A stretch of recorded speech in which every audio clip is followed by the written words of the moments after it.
corpus. No conoce. Ok, muchas gracias. Por favor. ¿Cómo es ¿Conocen ustedes qué es el habeas corpus? Sí, es una cosa que uno puede utilizar para poder, pronto si uno está en la cárcel y de pronto no tiene como recursos para tener apoyo de abogado, eso uno puede hacer una vez para que pueda brindarle los recursos a uno y poder, digamos, pelear por su libertad.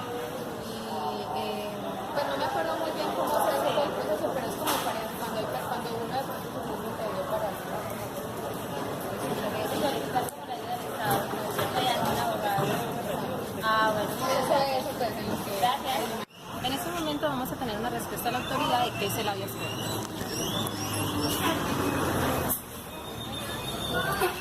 ¿Podrías explicar qué es el habeas corpus?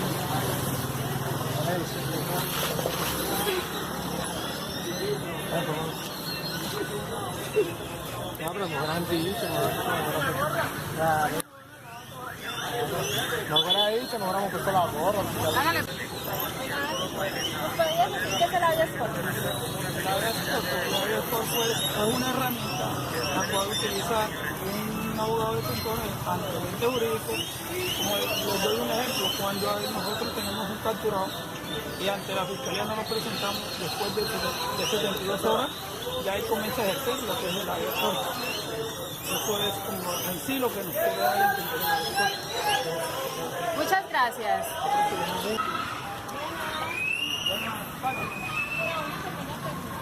¿Saben ustedes qué es el habeas corpus?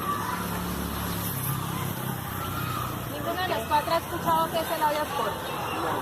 Nunca. Habeas corpus, no sé. Habeas corpus. No estoy seguro.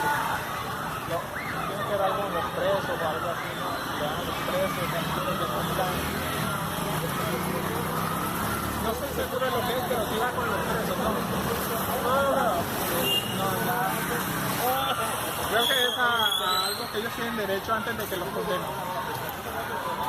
Seguimos con nuestra encuesta de qué es el habeas corpus. ¿Conoces qué es el habeas corpus? No. ¿No tienes nada de conocimiento? No. ¿Qué se te ocurre que pueda hacer? No sé. Gracias.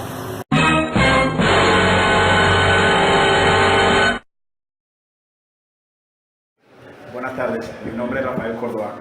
Yo pienso que el habeas corpus es un mecanismo que tenemos los colombianos para que se nos cumplan con la mayor brevedad nuestros derechos o solicitudes. Valga decir que hoy día el trámite sigue siendo lento, o sea que el habeas corpus no se está cumpliendo a cabalidad como debería ser, como lo implantaron o lo pide en sí la Constitución en su artículo 28. Buenas tardes, mi nombre es John Franco. Con relación al tema del habeas corpus, debido a que en este país hay tanta violación al debido proceso, que es el artículo 29 de la Constitución, ¿sí? Entonces, a través del Congreso de la República y las altas cortes se han diseñado varios mecanismos y uno de ellos es el habeas corpus, el cual nos permite a nosotros acceder al derecho fundamental que es la libertad como principio del ser humano, ¿sí? La libertad por encima de ciertas causales, el cual le puede dar la oportunidad a muchos internos sindicados de poder salir, recuperar su libertad y continuar con un debido proceso.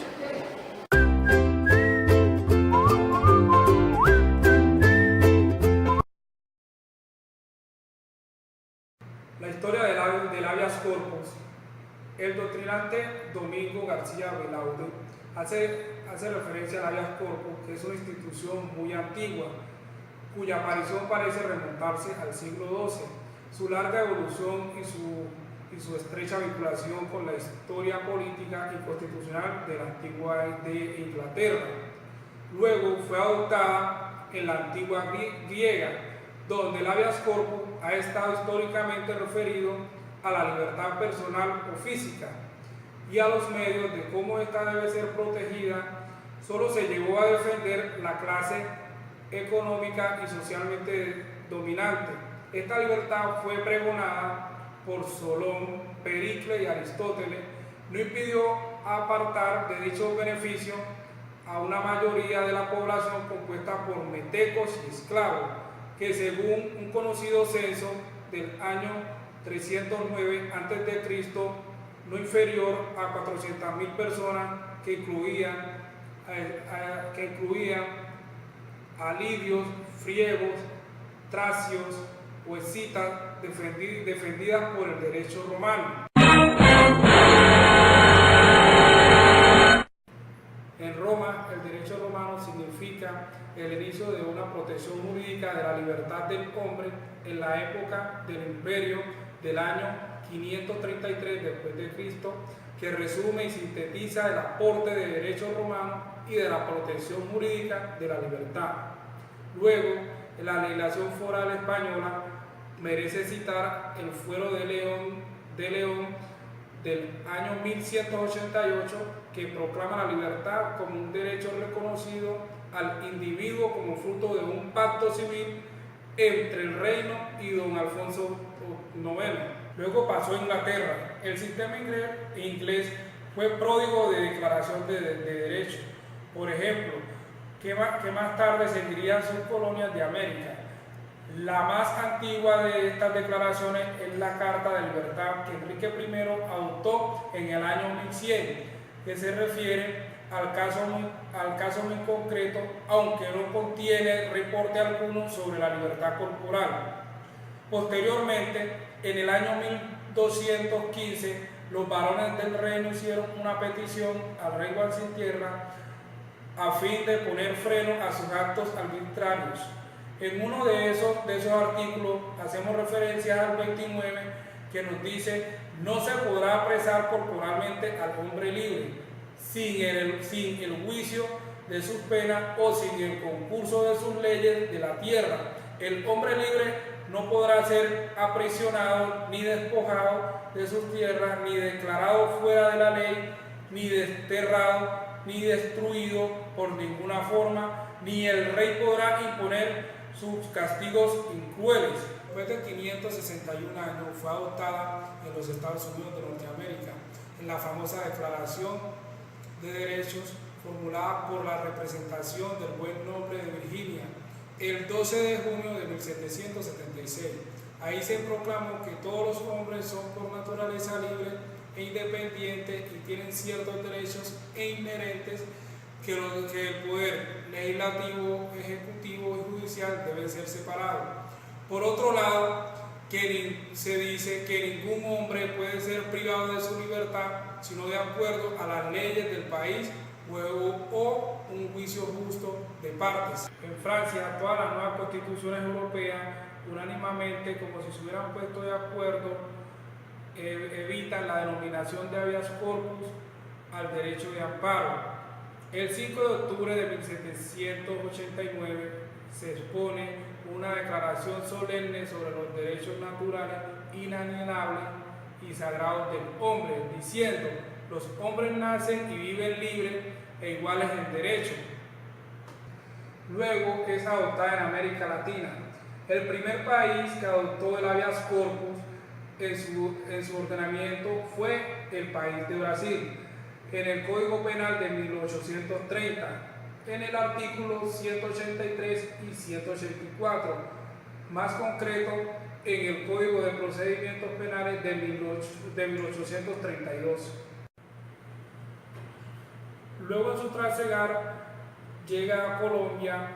El doctrinante Fernando Quinche Ramírez hace referencia al habeas corpus que hizo presencia en la Constitución de 1991. También nos dice que la primera Constitución del siglo XIX colombiano no hace referencia a la garantía de la reserva judicial y las reservas legales sobre la libertad, y mucho menos al habeas corpus. Existía el derecho a la libertad personal sin establecer un mecanismo efectivo para su defensa. Esta situación se modificaría con la Constitución de 1963, que en el numeral 4 del artículo 15 establece claramente la garantía de las reservas judiciales y legales sobre el derecho a la libertad personal.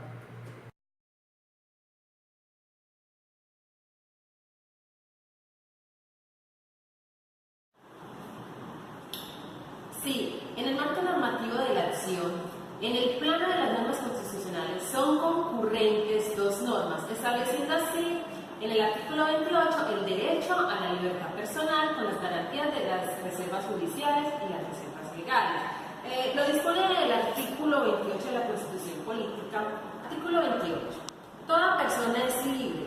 Nadie puede ser molestado en su persona o familia, ni reducido a prisión o arresto, ni detenido, ni su domicilio registrado, sino en virtud de mandamiento escrito de autoridad judicial competente, con las formalidades legales y por motivos previamente definidos en la ley. Haciendo así una sinergia del artículo 28 y 30 de la Carta Magna, invocado en este último la acción constitucional y el derecho fundamental del habeas corpus. Como bien nos explica el compañero en su reseña histórica, lo menciona en la Convención y en la Corte Interamericana en el artículo 25, la protección judicial. Toda persona tiene derecho a un recurso sencillo y rápido a invocarlo ante el juez. En nuestros tiempos los señores feudales han desaparecido, pero lamentablemente todavía existen arbitrariedades y agravios. Para eso está el habeas corpus, para protegernos de él, quedando así estipulado en el artículo 30 de nuestra Constitución Política.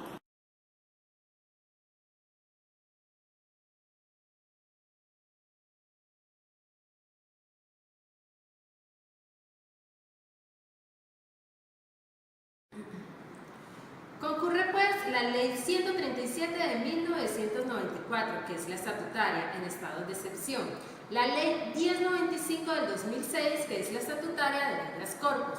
Sin embargo, y aún así, se adiciona a este el artículo 177 del Código Penal, que nos establece el delito del desconocimiento del habeas corpus. Artículo 4. Derechos intangibles. De conformidad con el artículo 27 de la Convención Americana de los Derechos Humanos y los demás tratados sobre la materia ratificados por Colombia, durante los estados de excepción serán intangibles: el derecho a la vida, a la integridad personal, el derecho a no ser sometido a desaparición forzada, o torturas, ni a tratos o penas crueles, inhumanos o degradantes, el derecho al reconocimiento de la personalidad jurídica, la prohibición de la esclavitud, la servidumbre y la trata de seres humanos, la prohibición de las penas de destierro, prisión perpetua o confiscación, la libertad de conciencia, la libertad de religión, el principio de legalidad, de favorabilidad y de irretroactividad, de la ley penal, el derecho a elegir y ser elegido, el derecho a contraer matrimonio y a la protección de la familia, los derechos del niño a la protección por parte de su familia, de la sociedad y del Estado, el derecho a no ser condenado a prisión por deudas civiles, el derecho al habeas corpus, el derecho de los colombianos por nacimiento a no ser extraditados. Tampoco podrán ser suspendidas las garantías judiciales indispensables para la protección de tales derechos.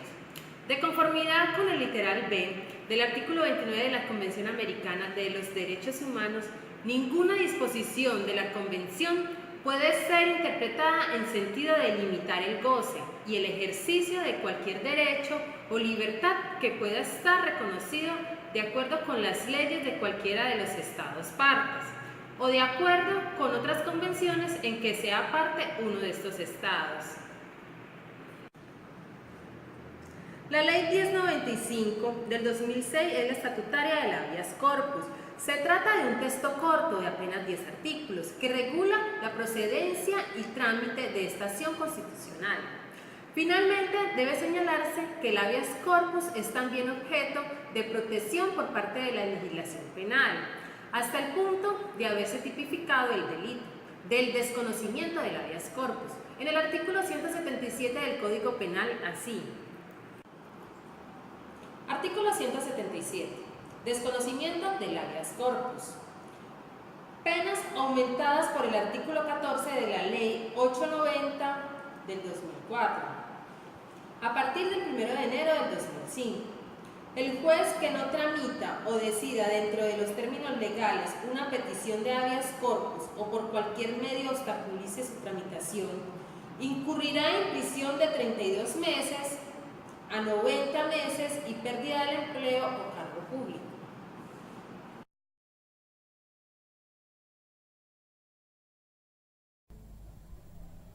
El titular de la acción, la legitimación proactiva para el ejercicio de la acción. Los temas de titularidad de la acción y de la legitimación proactiva se encuentran regulados en el artículo 30 de la Constitución y en el artículo 3 de la Ley 1095 del 2006. En términos concretos, la legitimación proactiva puede ser ejercida por 4 clases de sujetos: por el titular del derecho afectado, por un tercero, por el Ministerio Público y por apoderado judicial.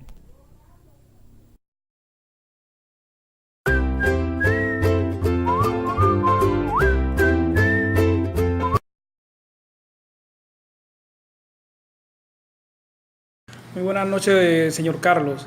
¿Qué conocimiento tiene usted del habeas corpus? Bueno, si bien es cierto, hay algo interesante en tu pregunta, porque hablar de la libertad es hablar de una de las garantías más interesantes en el ejercicio del derecho penal. Si bien es cierto, decía Octavio Paz en una ocasión, que el hombre moderno tiene la pretensión de pensar despierto, pero ese despierto pensamiento nos ha llevado por unos corredores de unas sinuosas pesadillas, donde los espejos de la razón multiplican las cámaras de tortura. ¿Sabe? Si hay algo tedioso y torturoso es la privación ilegal de la libertad. Y de eso trata el habeas corpus. Con eso brega el habeas corpus. El habeas corpus es un mecanismo constitucional de protección de derechos humanos. El habeas corpus es un derecho fundamental cuyo arraigo es constitucional. El artículo 30 lo establece y dice que quien estuviese privado de la libertad o quien creyese estarlo de manera ilegal tiene derecho a invocar esta acción pública. No necesita ser abogado, no necesita otorgar poder. Por ser una acción pública, cualquier persona puede instaurarla. Es más, desde la Defensoría del Pueblo, el artículo 3, 5 y 8, específicamente esos numerales relacionados con el 282 de la Constitución Política de Colombia, le otorgan una facultad al defensor del pueblo nacional de instaurar o de invocar el recurso de habeas corpus. El habeas corpus no solamente es un derecho fundamental, sino que también es una garantía procesal para garantizar vida, integridad, libertad, pero específicamente libertad. ¿Y sabe por qué? Porque hay unas garantías inmersas en el artículo 28, mandamiento escrito de autoridad judicial competente, el cumplimiento de unas formalidades legales. Cuando hay violación a esas garantías, procede el recurso de habeas corpus. Pero no solamente con el tema de la libertad o de la restricción arbitraria de la libertad, sino también con la prolongación ilícita de la libertad. El habeas corpus es un mecanismo constitucional que tenemos entonces para proteger derechos humanos y derechos fundamentales, específicamente en contra de aquellas acciones abusivas y arbitrarias. La regla de procedibilidad construida por la Sala exige el agotamiento de los medios ordinarios de defensa de los siguientes términos.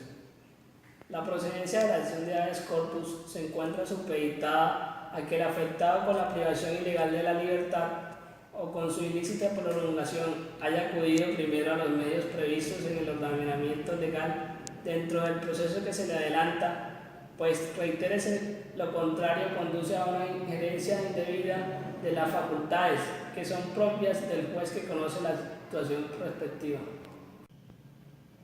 La procedencia de la acción de habeas corpus. El habeas corpus no es una acción subsidiaria ni residual.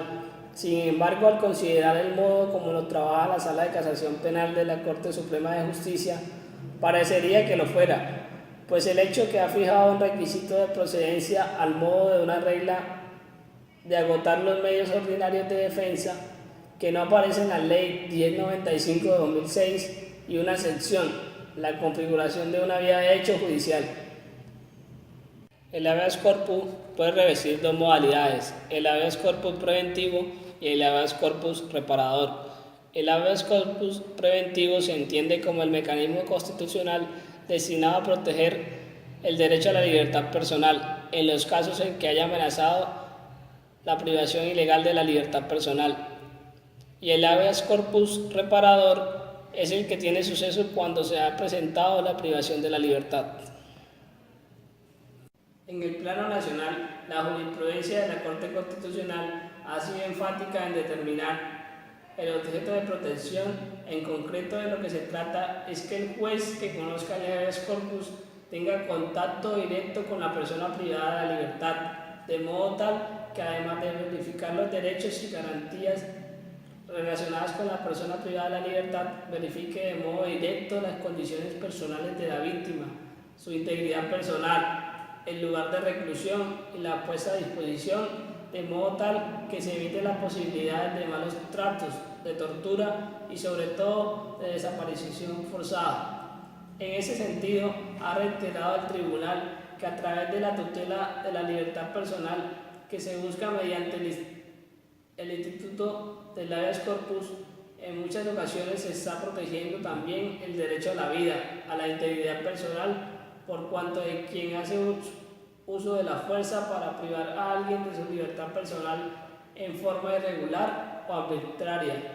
No es de extrañar que la utilice igualmente para dar al retenido tratos crueles, inhumanos y degradantes, torturas, desapariciones e inclusive para atentar contra su vida. El objeto de protección del habeas corpus y sus modalidades. De conformidad con la reseña histórica mencionada anteriormente, la acción de habeas corpus fue presentada y diseñada para la protección del derecho fundamental a la libertad personal.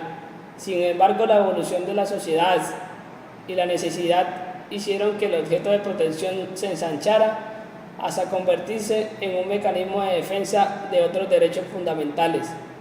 De esa manera, y como respuesta a las políticas de represión establecida por las dictaduras militares y los gobiernos autoritarios de América Latina, el habeas corpus fue usado para proteger derechos como la vida y la integridad personal.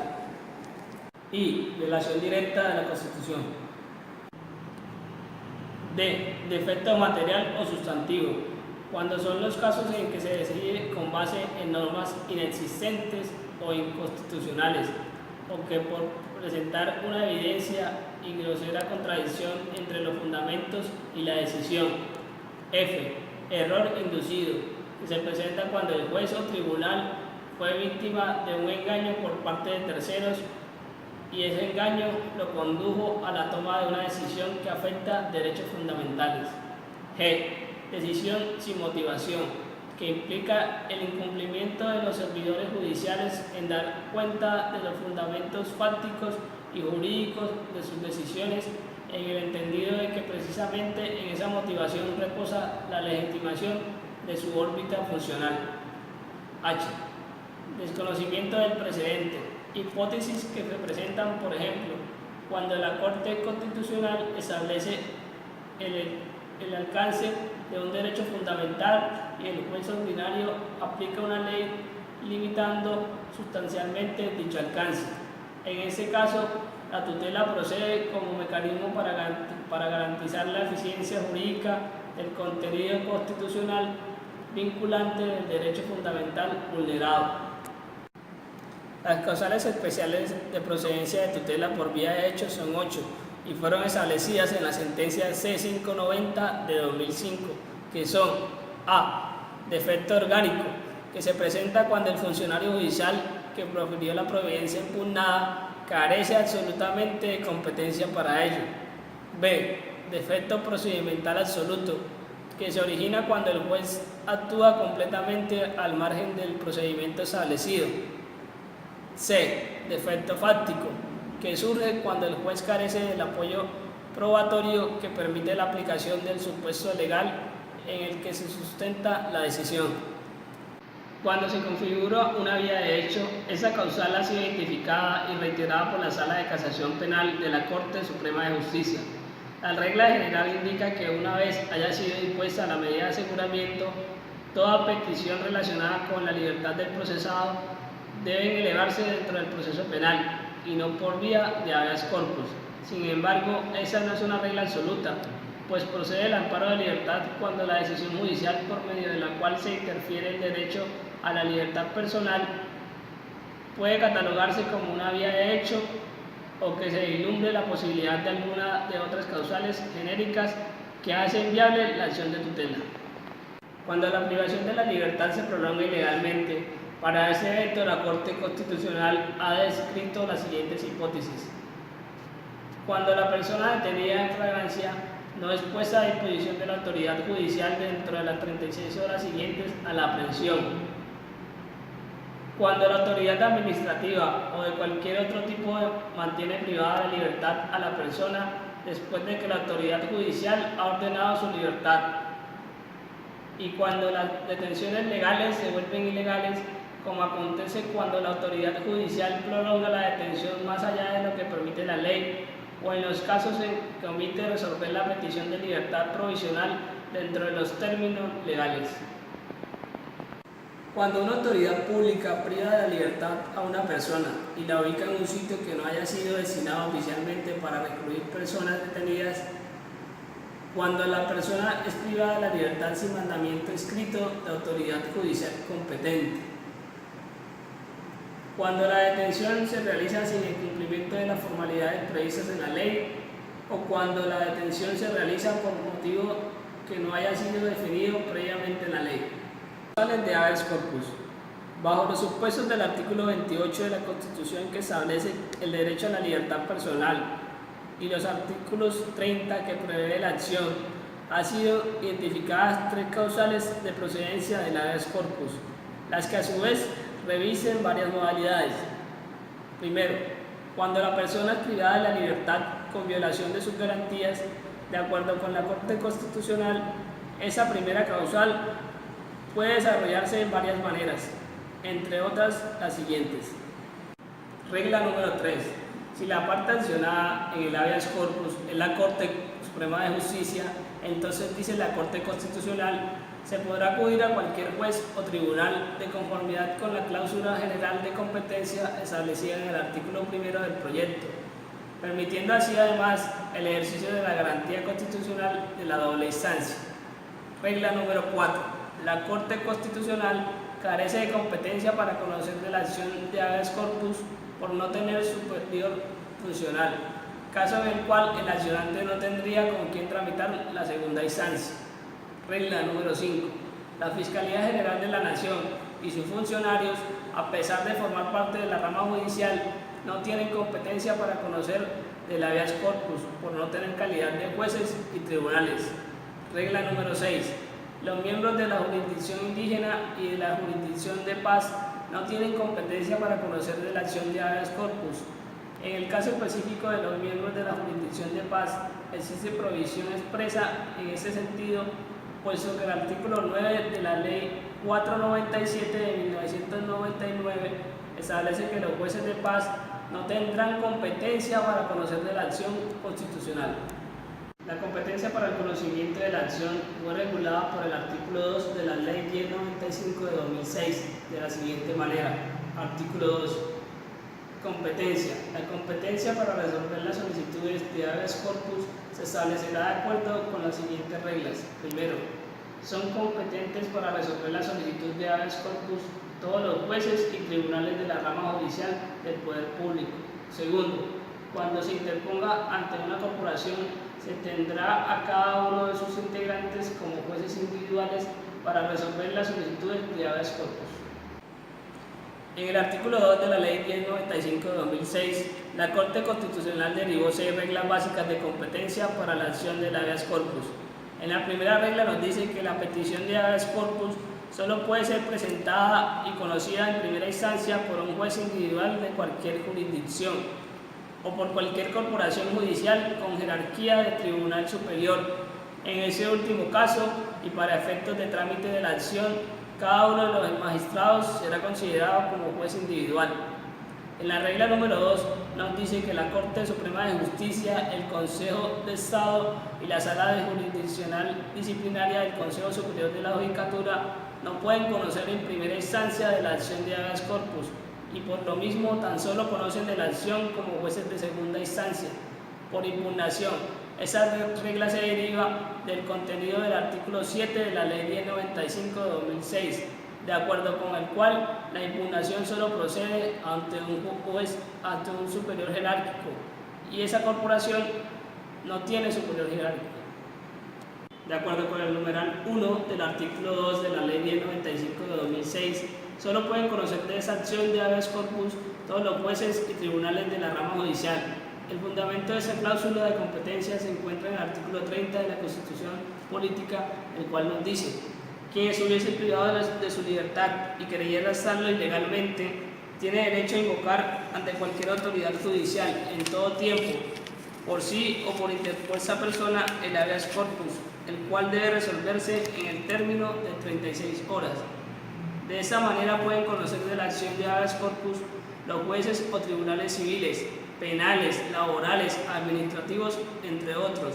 La idea es que esta extensión de competencia al de dar mayor protección a los derechos fundamentales, considerando además que asuntos como la libertad, la integridad personal y la prohibición de tratos crueles o infames no es asunto de los jueces penales, sino también de los jueces de todo el país, puesto que la protección de los derechos fundamentales es una tarea de todos los jueces, no de los jueces penales exclusivamente.